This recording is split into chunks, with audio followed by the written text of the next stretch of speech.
पञ्चकन्या देवीको शक्तिपीठतिर जाँदैछौँ हामी।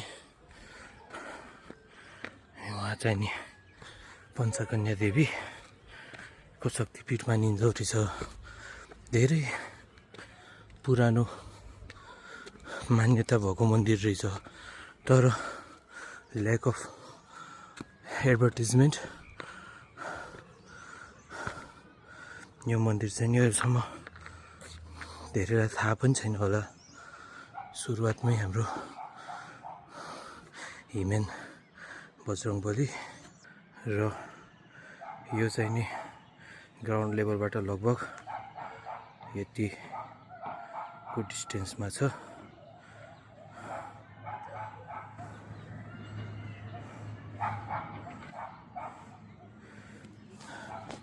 यो चाहिँ नि यहाँको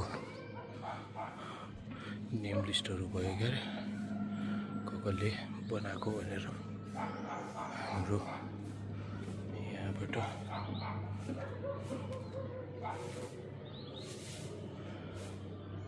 माताहरूको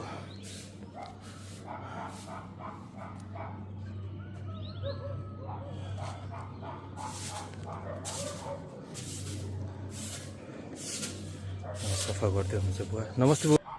यो हाम्रो पञ्चकन्या देवी माता ढुङ्गाको शिलान्यासको बिचमा हुनुहुन्छ।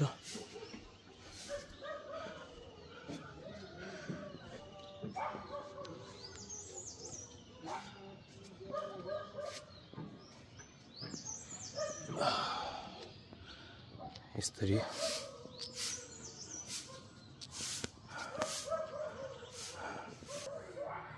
अनि यहाँनिर फेरि सिमिलरली भोलेनाथको मन्दिर छ।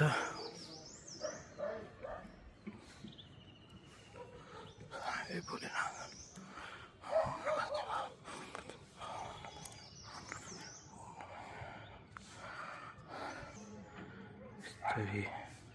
रमणीय भ्यू का साथ